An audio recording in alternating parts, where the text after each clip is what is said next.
Welcome to my YouTube channel. आज हम देखेंगे इंजीनियरिंग मैथमेटिक्स की यूनिट नंबर 5 प्रोबेबिलिटी। प्रोबेबिलिटी की डेफिनेशन क्या है? The probability of an event is a number that indicate how likely the number is to occur. It is expressed as the number in the range of 0 to 1 और percentage. तो probability में हम किसी भी event को एक mathematical value दे देते हैं ताकि हम उसके होने या ना होने के एक पूर्व अनुमान को बता सके। और नॉर्मली प्रोबेबिलिटी का फॉर्मूला होता है Px is equal to number of outcomes upon total number of outcomes. Probability को और क्लियर समझने के लिए एक हम एग्जांपल लेते हैं डाइस का। तो गेम में डाइस जो होता है उसके 6 फेसेस होते हैं और हर एक फेस पे 1 से लेकर 6 तक के नंबर्स होते हैं। एक डाइस में 1, 2, 3, 4, 5 और 6 ये 6 नंबर्स लिखे रहते हैं उसके 6 फेसेस पे।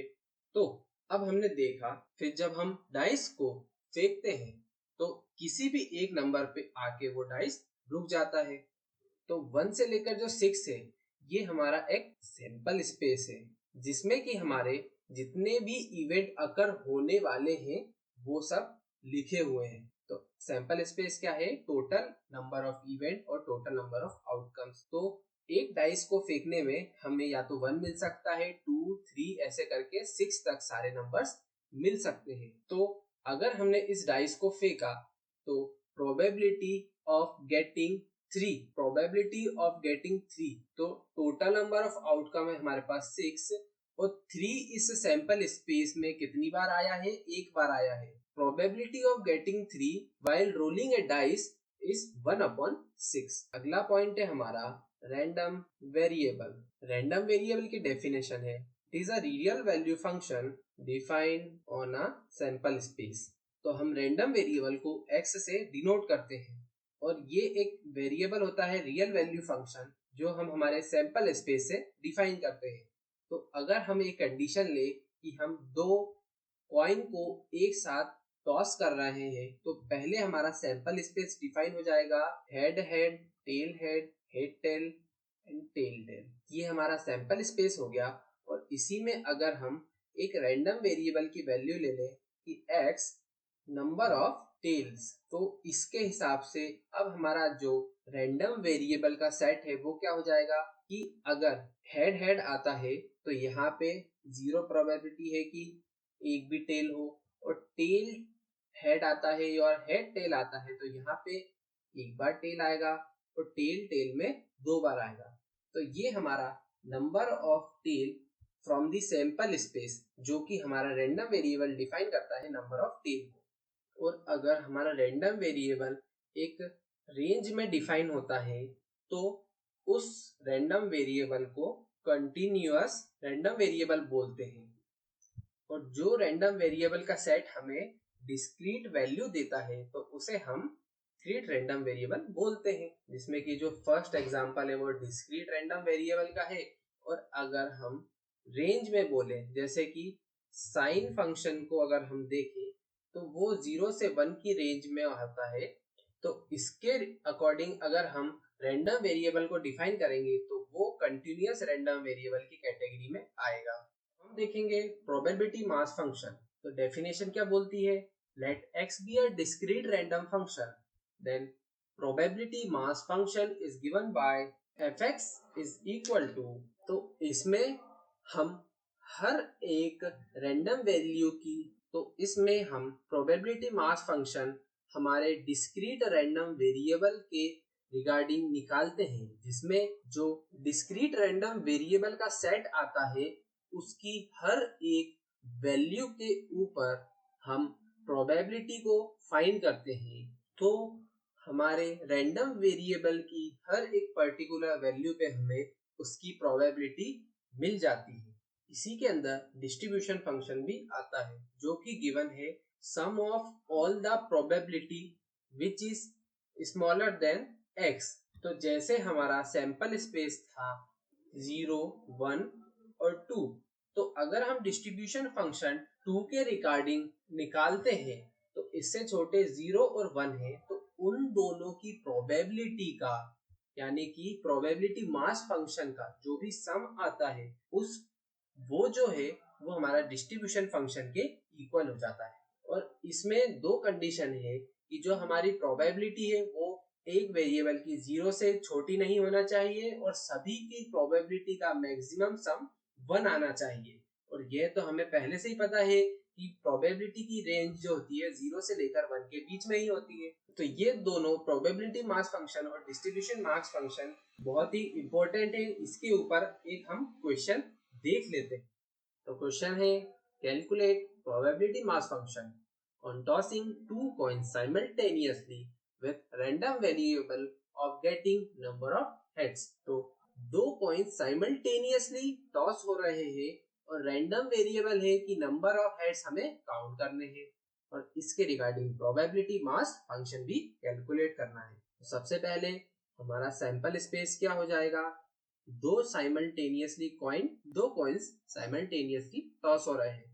तो सबसे पहले हेड हेड आ सकता है, हेड टेल आ सकता है, टेल हेड आ सकता है या फिर टेल टेल आ सकता है। और हमारा random variable, discrete random variable क्या है, नंबर ऑफ हेड्स। तो उसको भी हम काउंट कर लेते हैं। तो नंबर ऑफ हेड्स या तो 0 होंगे या 1 होंगे या 2 होगा।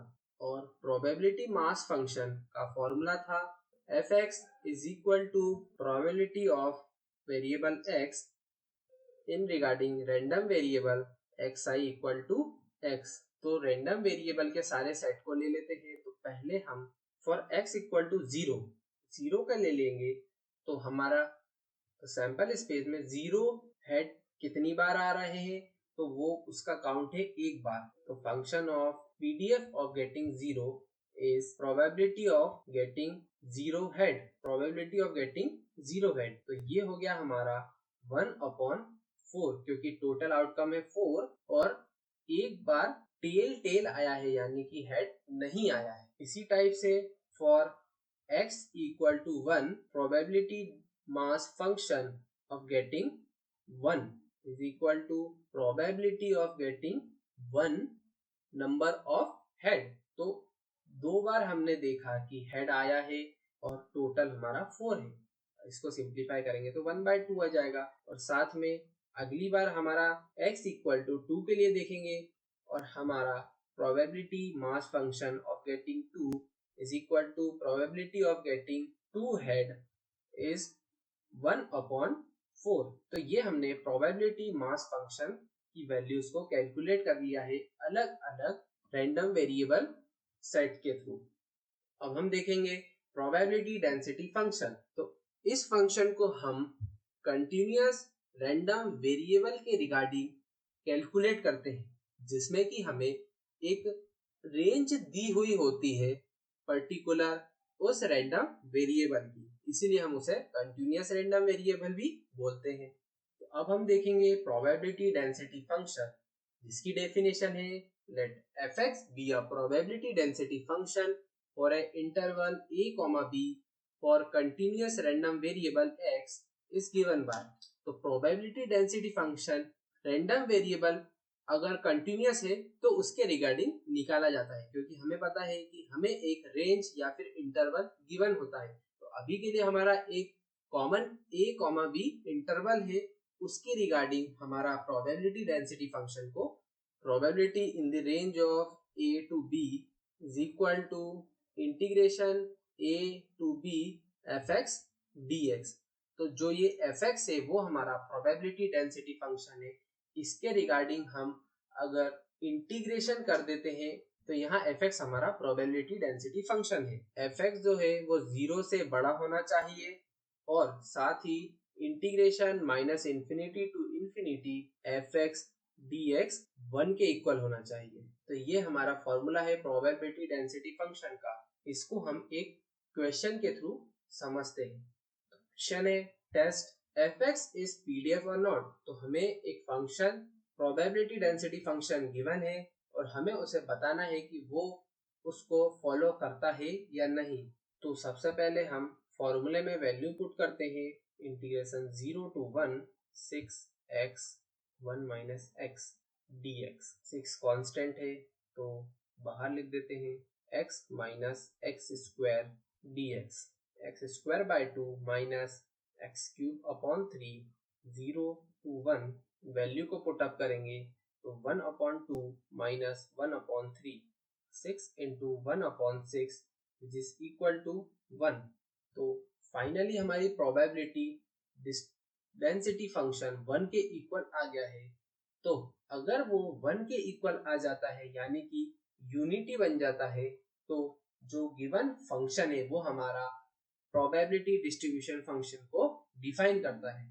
और अभी तक आपने मेरे चैनल को सब्सक्राइब नहीं करा है तो प्लीज उसे सब्सक्राइब कर दें और शेयर करें अपने दोस्तों के साथ। See you in the next video.